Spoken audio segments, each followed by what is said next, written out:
Manish sir यो कुनको flex change गर्दै हुनुहुन्छ हजुरले यो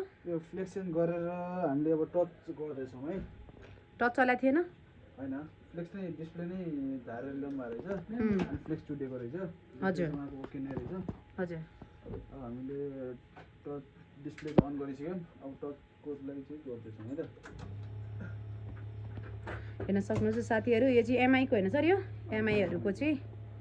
फ्लेक्स चेन्ज गरिसक्यौँ है अब हेर्न सक्नुहुन्छ कन्टिन्युटी सो तपाईहरुको मोबाइल सम्बन्धी केही प्रब्लम छ भने डाइरेक्ट एमटेस ल्याब भिजिट गर्न सक्नुहुन्छ मोबाइल सम्बन्धी केही प्रब्लम छ भने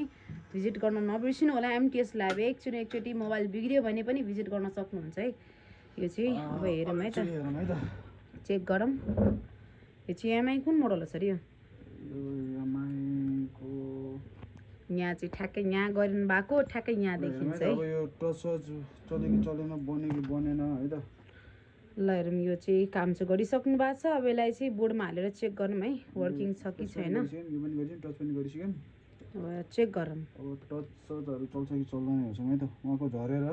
फ्लेक्सहरू नै चुटेर आएको थियो झरेर उहाँको फ्लेक्सहरू सबै चुटेर आएको थियो अब एकचोटि चेक डिस्प्ले युज गरिराख्नु भएको रहेछ अब आफ्नो ओरिजिनल डिस्प्ले चाहिँ राखिरहनु भएको थियो कपी हाल्नु भएको रहेछ अन्त्यबाट अब ठ्याक्कै हाम्रो एड हेरेर एमटेस ल्याब हेरेर यहाँ फ्लेक्सको काम हुँदो रहेछ बाहिर त फ्लेक्सको काम नर्मली हुँदैन सो उहाँ ठ्याक्कै लिएर आउनुभयो एमटेस ल्याबमा हेर्न सक्नुहुन्छ उहाँको यस्तो झरेर पनि उहाँको डिस्प्ले चाहिँ बाजा रहेछ है फ्लेक्स चाहिँ उहाँको च्यातिया रहेछ सो तपाईहरुको पनि फोनमा यस्तो समस्या आयो भने एमटेस ल्याबमा आउन सक्नुहुन्छ टचै चलाएको थियो नि रेडमी एमआई कुन हो टच हैन डिस्प्ले ब्ल्याङ्क हो ए डिस्प्ले नै ब्ल्याङ्क आउट भएको थियो उहाँको टच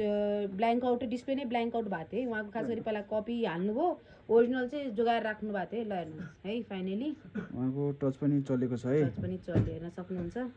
उहाँको सबै टचहरू मजाले वर्किङ छ हेर्न सक्नुहुन्छ फाइनली टच पनि चल्यो उहाँले 2000 को डिस्प्ले हाल्नु तर यो डिस्प्ले 9-10 हजार को डिस्प्ले हो नि त अब हामीले फ्लेक्स चेन्ज गरेर बनाइदियौँ ल हेर्नुहोस् ब्ल्याङ्क आउट भएको थियो यो डिस्प्ले चाहिँ सो फाइनली भयो सो हेर्न सक्नुहुन्छ सो तपाईहरुको पनि फोनमा यस्तो समस्या आयो भने एमटेस ल्याबमा भिजिट गर्न सक्नुहुन्छ